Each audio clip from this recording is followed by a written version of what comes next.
Welcome to our last session of the day. Yay, you made it. Thank you for being here. I'm sure you could be other places, but you're with us, so I'm assuming you're friends. Thank you. I'm Cassie Johnson, president of M3. We develop hotel software. So while I'm not in development, I like to think that a lot of what we do is very similar, right? We have to have financing, we have to have a plan, a blueprint, then we go out and build, and then we have a go live date, which is similar to your opening date. So I can somewhat relate to what these gentlemen do, but I'm gonna let them introduce themselves, and then we'll get into some pretty tough questions, even though we're all really close friends, longtime friends. I've met them about 5 minutes ago, but yeah, we're gonna have a lively discussion today. So we'll start with Jesse. Hey, good afternoon, everyone. I'm Jesse Heidorf with BWH Hotels. Many of you know us as Best Western Hotels, and hopefully you got to enjoy our puppies and brews an hour ago outside, and we're excited to be here. My name's John Burgett. She said John because we're all J's, so she said change your name. So anyway, Ron Burgett. I'm the senior vice president over at Choice Hotels, in charge of development. Our company, and many of you know, but we have 7,500 hotels around the world, 46 countries, and we have 22 brands with our recent acquisition of Radisson. Thanks, John. Yeah. My name's Jared Mebane. I'm the Senior Vice President of Development at Wyndham. I lead our iconic conversions, Days Inn, Super 8, Travelodge, Wingate, Baymont, American. Happy to be here. Been around for 24 years, which is, I was telling somebody that earlier today, and that's scary, which is cool. Yeah. That's fantastic. It's fantastic. My name is Jason Yarborough. I'm the Senior Vice President for Sonesta. I run the United States and Canada select service brands. Sonesta is the 8th largest hotel company in the United States. We're definitely glad to be here. We're all friends up here. I've been in the industry probably about 26 years. So it's good to be here and kind of pass on the torch to the younger generation out there. Thank you. That's awesome. Well, so glad that you all are here today to answer these very easy questions. I changed my mind. They're going to be easy now, because you're just so nice. All right, so I did the math, which is hard sometimes, but there are 70 brands represented, 70 unique concepts just on the stage here. So I'm curious how you prioritize development decisions in each market when you're helping owners decide what flag and where to go.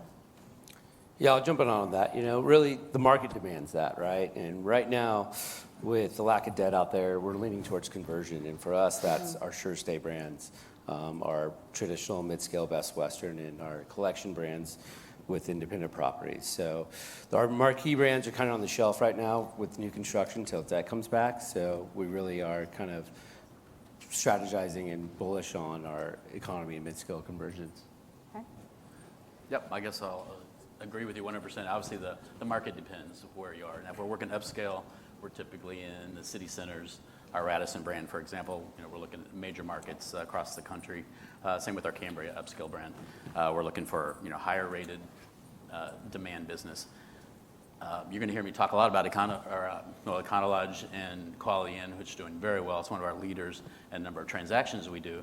So there's always a market along the highway for our economy and our limited scales product. Extended stay is where my passion is. And extended stay is a little different. Extended stay does require a certain demand generator, so it's not going to go everywhere. We've kind of narrowed it down to about 700 markets in the United States that we're looking at right now. Out of the markets, it sounds like a lot, but it isn't.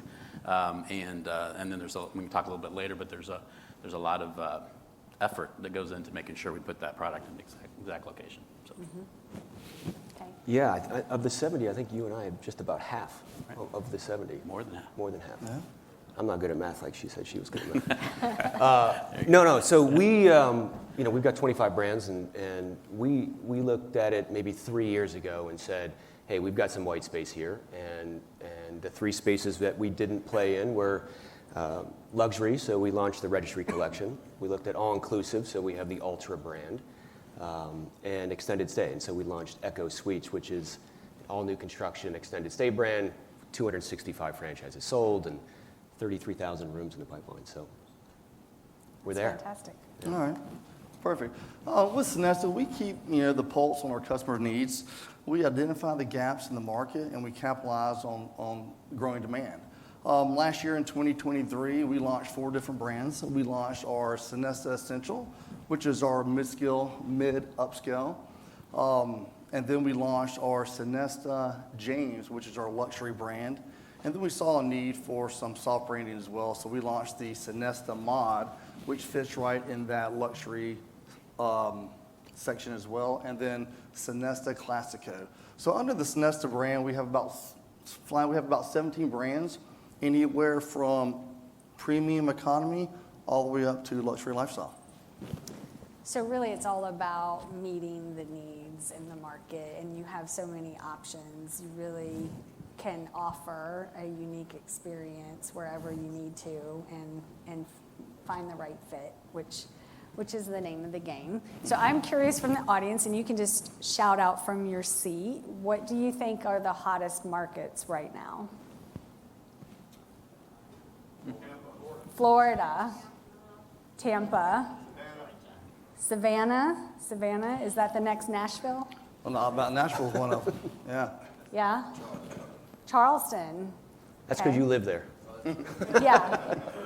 I would concur with Tampa. I live in Tampa, and it is nonstop growth. I've seen it since COVID really changed the game for us, put us on the map. Really, I thought we were already on the map, but then I was wrong. So now we are. So let's hear from the panel. What Tom markets? Brady put Tampa back on the map, Well, right? that Did he is not do that? that is true. Yeah. And then he took it right back off. And then he took it right back off. Rob O'Leary. Baker Mayfield's not getting it done for you. Yeah. Right? No, I'll jump in. Yeah. So we are really, really focused on this nearly $1 trillion infrastructure spend. And so when we talk about markets, where is that $1 trillion going to go, right? So we think there's a 30 or $3.3 billion potential revenue gain for franchisees with this spend. And about $1 billion is already out the door towards airports and railways. And so we're focused on those markets. And so it's one of the reasons why we launched Echo Suites to tap into that infrastructure spend. So, business travelers look like us, look like y'all. Sometimes they wear a hard hat, sometimes they wear scrubs. And so we've got something for everybody. Right, so the extended stay fits best with that infrastructure. We think in a lot of these markets. So most of that spend is happening in Florida and Texas and California. And so whoever said Tampa, you're a genius. So good job. Yeah. Yeah, this we're is waiting for a train. We're waiting. You're waiting for a train. Yeah, we need a train You to do. Orlando. This kind of ties into your last question, right? Where's the demand? And a couple of years ago, when we were on this panel, I was probably on there with one of you guys, and I start naming the 4 corners and where it was hot. And in the meantime, we had like 7 customers that had just done a deal with us in Chicago and Texas, and they said, "Oh, you don't think our markets are good?" So I've learned not to say that, but Oh, every good market point. is there. I mean, They're all great. They're all great. No, but there are. You actually find the niche, right? You got to find where you should put your product. And Nampa, Idaho, right? Who would think of that? We're building one of our corporate-owned stores there in Nampa, outside of Boise. Doesn't sound like a hot market. The demand is off the charts. Nice. So again, we follow where customers are going. The infrastructure bill is huge. A lot of migration out of California into Montana, Idaho. Those areas are pretty hot right now. So, and California still. And then we look at the larger urban MSA markets. So we've been focusing a lot on North America, of course, but we see a high demand in LATAM. We have a master franchise agreement, a Columbia-based company, GHL in LATAM, that's ongoing and building product. We also see a huge demand in Mexico, the Caribbean, North and South America. So we're going to expand the footprint, North, South America, and global. Yeah, just piggybacking off what these guys say, the southern markets are obviously hot, and our focus in the southeast, south, everyone's numbers are huge there. So that's been a heavy concentration with us for new construction with extended stay, as well as aiding our boutique brand. So, the southern markets have been great. Canada for us, as well as Mexico, have been hot markets. The north, we were a little bit more selective, right, just for barriers to entry with labor and tax and just everything that's going on in the past 5 years. But we also have great demand in the northwest and the southwest, where they're catching up soon. I guess I want to piggyback on what you said, Jason. So are there certain brands that fit better south of us? Well, yeah, I mean, you look at South America, it's more going to be of our lifestyle, luxury brands. Our master developer, Columbia-based, they're doing all upscale lifestyle. So, yes. Interesting. And then we have a couple properties in Puerto Rico going kind of high-end stuff. So that's where the South America will end up being. Okay, very cool. Okay, so speaking of meeting the demand, I'm going to switch gears a little bit though and talk more about travel preferences. So how are you anticipating and adapting to the travel preference changes over time as you think about your future development strategies? Well, I'll give it. Sonesta, we're always looking at our brand portfolio, and we're always kind of changing, with what the trends are or the demands are. Hence the 4 that we launched last year, the 4 different brands that we launched last year. But you look at it, you look back in, Sonesta is new to franchising, so you look back in, pre-COVID, Sonesta's trajectory was full service hotels. Things change, COVID happens, trends change. And then in 2021, I believe, we finished and acquired the Red Lion Corporation, and that just put us on a franchising platform for upper economy all the way up into lifestyle luxury. So it's always a changing trend, and we're trying to, change with it as well. Yeah, I think at Choice, it's very similar, by the way. When we acquired Radisson, we did that to get into these larger markets, to get some big box hotels. Choice is completely different than we were 5 years ago, even a year ago when we bought Radisson. But we bought our WoodSpring brand, which is our economy extended stay. So we got kind of a 5-year head start on what this space is, and we're able to help define it.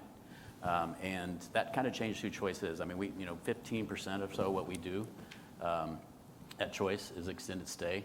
It's a pretty big, is what our history's been. We're now moving to the largest number of economy extended stay hotels that were built last year. Was 90% of those were WoodSprings.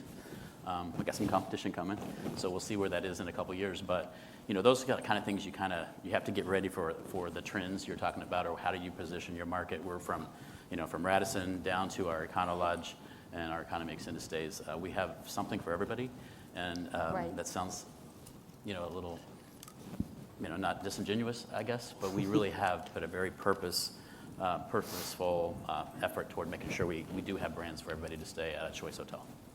And on the extended stay, I've heard so much about it this week, and even over the past few years, right? That's been the growing trend, is everyone's focused on extended stay. There's a huge need for that, but now there's this new scale of brands within that segment. It's like it's a business within a business, because it does have a different operating model. So I just find that fascinating. So is everyone focused on the extended stay segment and making sure that you have the scale from the economy up to even mid-scale or higher in that space? Yeah, trends are fickle, right? So if you're not, building new or refreshing properties, right, you're missing the boat. So, for us, with what consumers are looking for in a market, right, they want technology. They want that option of a rooftop bar, right? They want extended stay, especially, having young kids. It's great to have that refrigerator concept in your room, and having segments from economy, mid-scale to upscale with our at-home really capturing it in that upper mid-scale segment. We see the demand from developers for that product, and that's why we came out with it. And so those trends aren't going away. It's what they call the darling of the hospitality industry, right? It was the only segment that was just about recession-proof through COVID. So we've really have started to continue to grow that segment because the demand just continues to come year after year. So it's not slowing down. We haven't seen it slowing down, no. I missed what he said. I don't know if anybody was next door when they had an extended stay panel, but the demand is twice the supply. Absolutely. And it should be 10 years or so before people are, you're building so much and so many people are coming out of these new brands. There's a huge runway for growth, a lot of white space in extended stay. And we've known it for years. I guess there's a point where, our founder started Residence Inn, then he went to Candlewood, then he did Value Place, and then we kind of moved on to where we are today, which is our Everhome product. But it's always been full. I mean, it's not a secret. It's just kind of got out. And then with COVID, Yeah. right? With COVID and cleaning rooms less, and all the secrets we had at extended stay for years is the trend. So I think you're seeing that, not just even our Comfort brand, for example. There's a lot of learnings in extended stay that you can kind of move over to the other brands, both in mid-scale and extended stay. So there's been a lot of synergies. Yeah, well, you got to look at it. Extended stay, a couple years ago and now, it's been the fastest growing market. Just take an exit. You'll have 15, 18 limited service selects, but you'll have 1 or 2 extended stays. There's a huge, just like you said, there's a huge demand for extended stay. We're seeing a lot, of course, with Sonesta we have in the mid-scale and upper mid-scale, but we're seeing a lot of kind of buzz around the premium economy extended stay. So, that's just kind of, some people want to go in that certain swim lane and have extended stay in that market. So we're seeing a lot of buzz around that.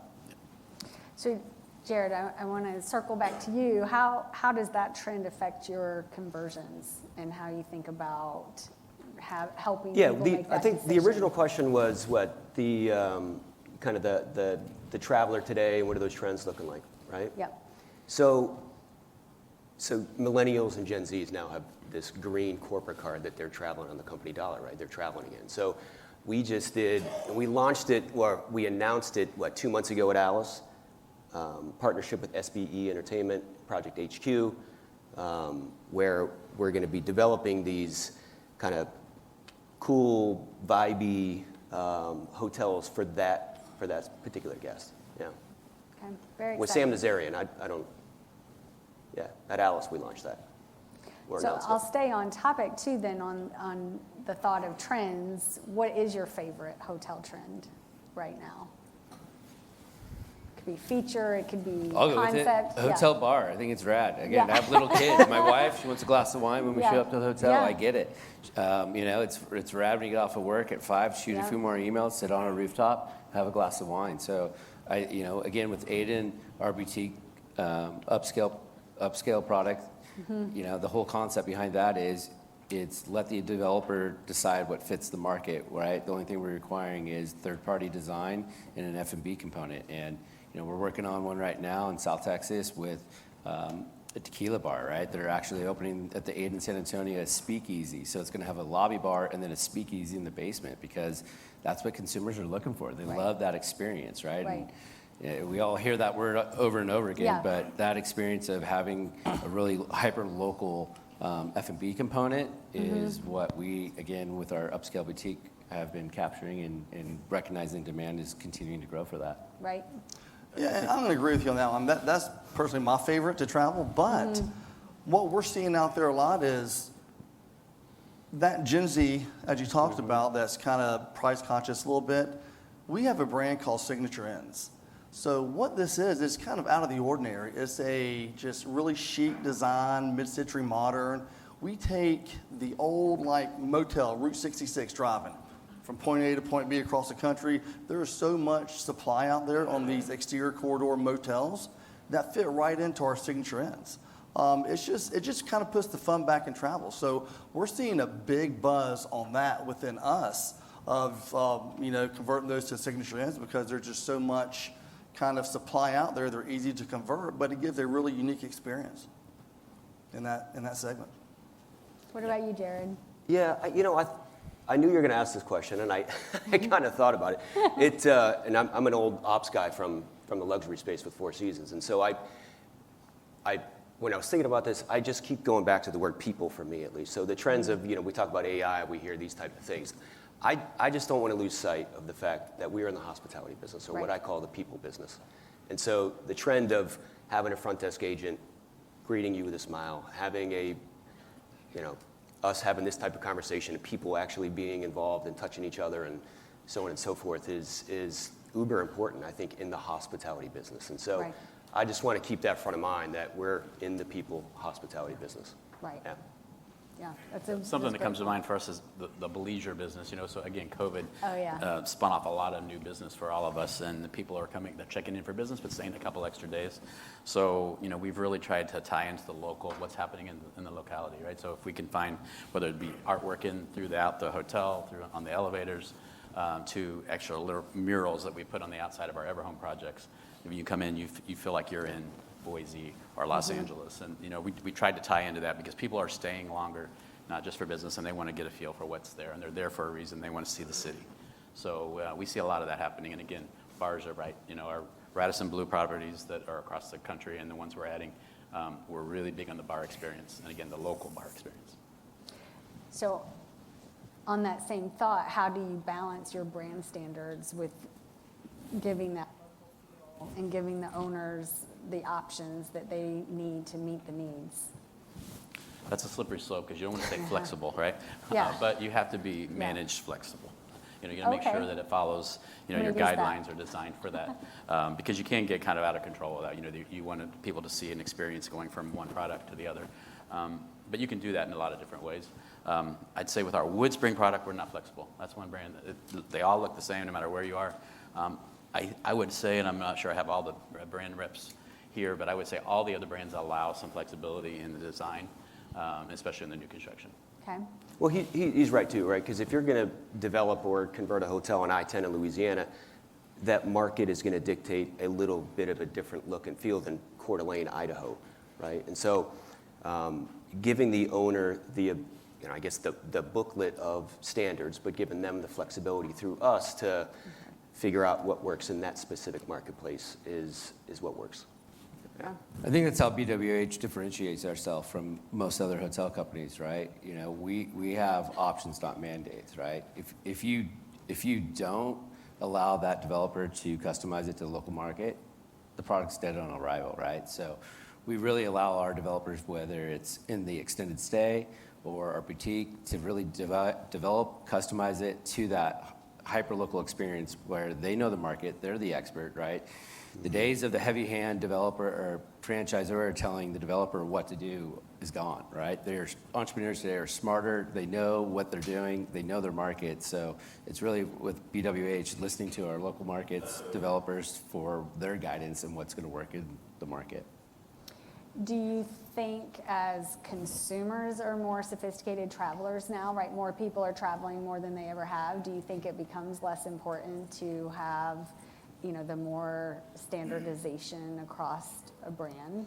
I think we just differentiate ourselves, right? There's a lot of cookie cutter amongst other hotel companies, and we have been in this business for 77 years, right? We have been doing business differently than everyone else, right, as a membership, and that's just something where we continue to be present and have that demand.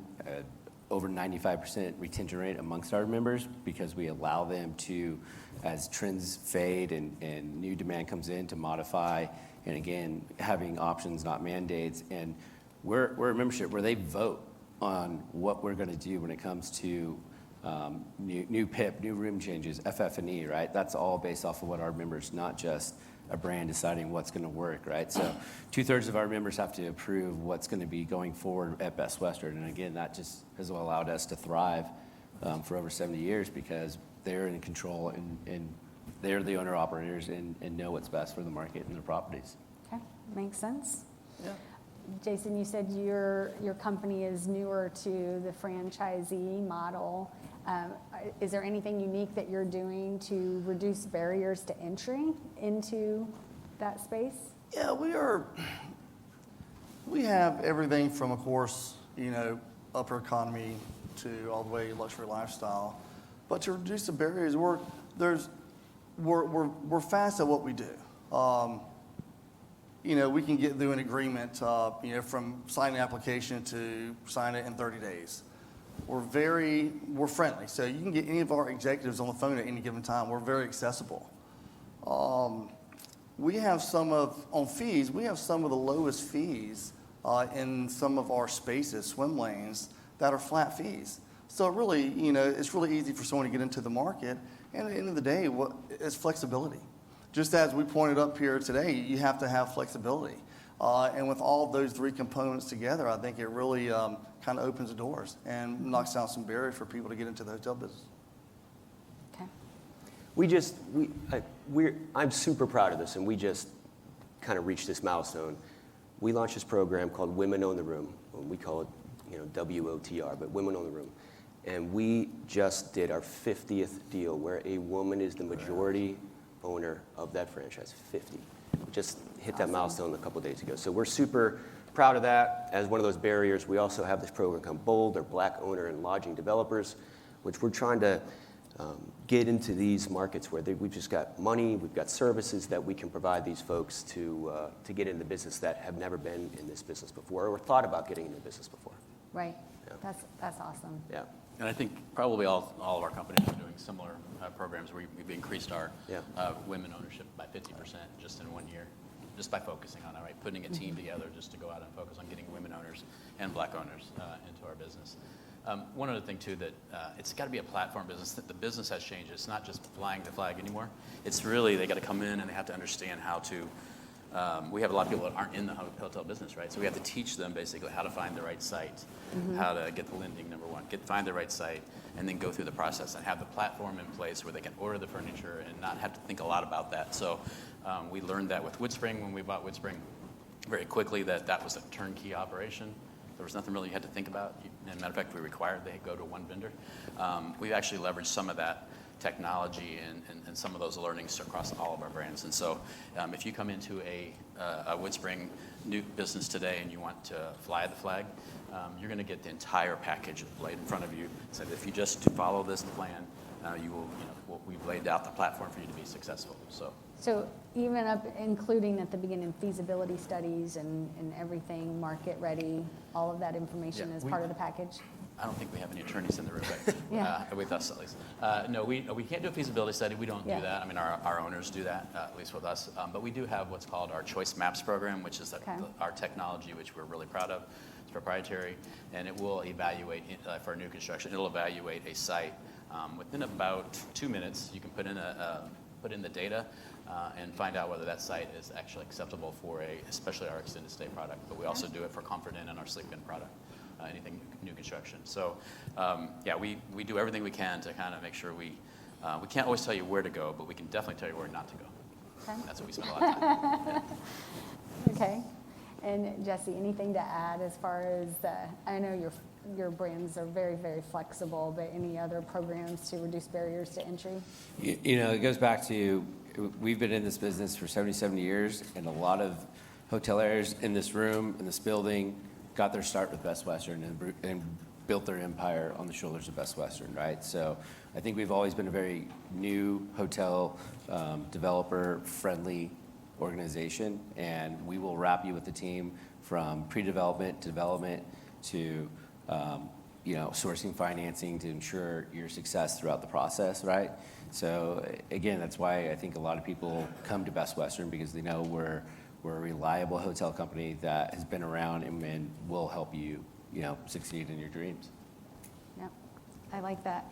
And Ron, you gave a good segue talking about technology supporting your franchisees. So what other technology do you all use to help make the right decision or help your owners make the right decisions?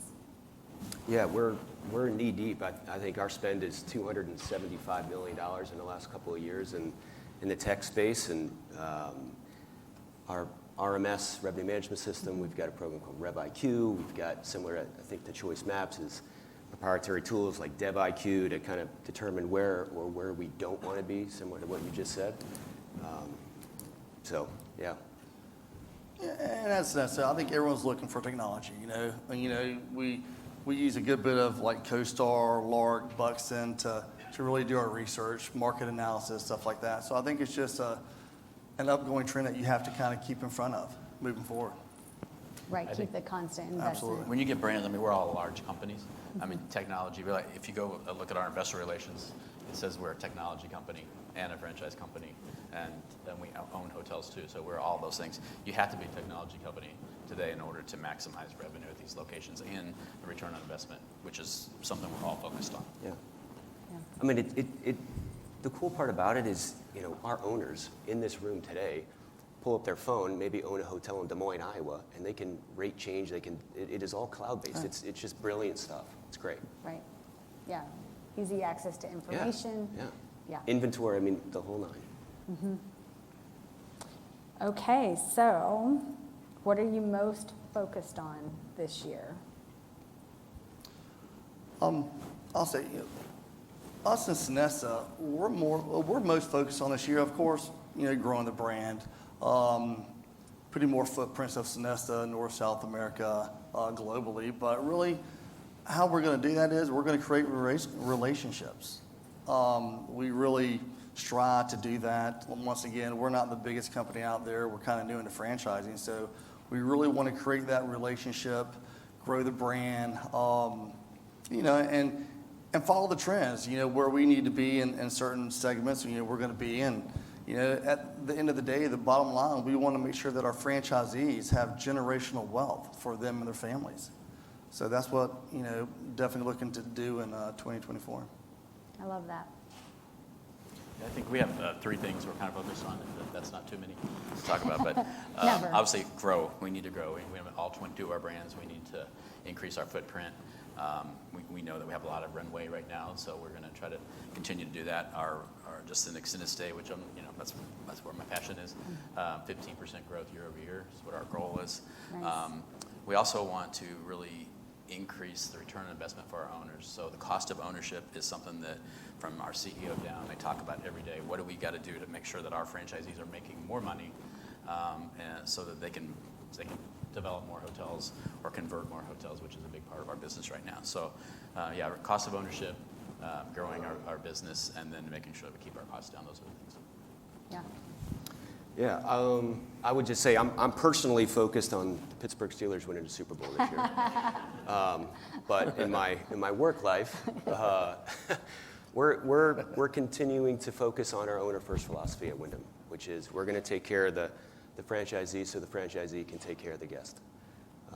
And we're going to continue to grow Echo, continue to capitalize on the infrastructure spend, and get after it.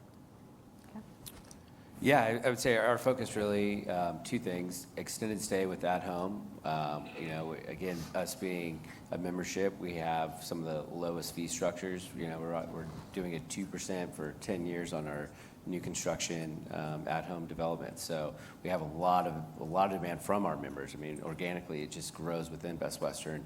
So we have demand coming for At Home that we're focused on, as well as aid in our boutique side, where we reimagine 2-story exterior, economy products in the right submarket, right, with the right developer, the right space to reimagine into a boutique hotel, right, that has the experience that consumers are looking for. So I think those are the 2 things really that in the South, Southwest, and Southeast that we're getting a lot of traction on, and that's where really our focus is. It's awesome. You guys are very busy. Yeah. Very, very busy. Okay, so we have some time for audience questions. There are microphones in the aisles on either end. If anybody has a question for our panel, we'd love to hear from you. Or even a comment. Tell us how much fun you're having. That's cool too. It's what happens when you're the last one. I know, right? That's right. Everyone's like, we can leave early. It's fine. Okay, if there's no questions, I have one final question for the panelists, and then we can call it. What do you want the audience to remember most about your session today? I'll go ahead and pull it. So, Sonesta, just once again, we're new in the industry. We're not in the industry. We're new in franchising, but Sonesta has been around for 80, 85 years. We've owned, we've operated, we've built, we've managed huge big boxes all around the world. We're here, we're fast, we're flexible, we're friendly, and our fees are just, pretty good on certain flat fee models that we have, but just building that relationship. We're really big at doing that. I understand, we're not the biggest one in the room here, but we definitely pride ourselves in giving good customer service, and just really creating that bond just to grow forward and to grow right. We're just not out there. We don't want to saturate the market with, 5 or 6 economy brands and just really do it for number. We want to really stay one in a swim lane and make sure that our franchisees are happy, making money, and once again, creating generational wealth for them and their families and their kids down the road. We are the biggest one in the room, even though you said we are the biggest one, yeah. No, I think I think I want to focus it on the talent piece, whether that's inside the hotels, employees, talent piece at the corporate level. Retaining and attracting talent is paramount right now. It's a tough gig, and taking care of those people. And as I said earlier in the session, we are in the people business, and that is really important to me. Right. Yeah. Well, all these things that these guys said, plus, I mean, I really want a choice. We think so much about the cost of ownership, and I would love anybody. I mean, this is our time for, I guess, a little bit of a commercial, maybe. But if someone does a business of choice, I hope they leave with they really are focused on the bottom line, not just the top line. Right. Because we already know that more hotels with a single owner, which most of our business is, with multiple, one person owns multiple hotels, is a lot better than just worrying about just the top line, where we make our revenue. So, cost of ownership, making sure that we're reducing those vendor relationships. Our vendors are very, very important to us, and we want to give them enough business to keep the costs down.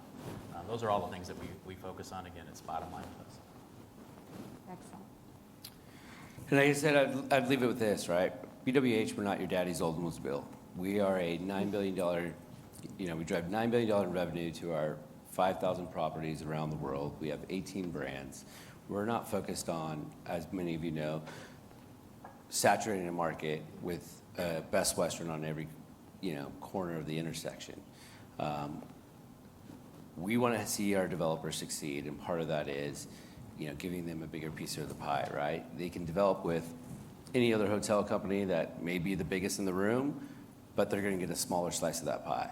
And if you're like me, you want a bigger slice of pie. So Best Western is where we focus on really helping our properties, our developers, and their markets succeed, and not bringing on more competition within our brands that eat into their market share. Makes sense. Makes sense. Well, you all have been a lovely audience, but they've been a great panel, so round of applause for them. Really great. Yeah, thank you all so much. It's been fun. And everyone enjoy your happy hours as they approach. Plural. Good to see you. Happy hours, plural. Plural. Thank you.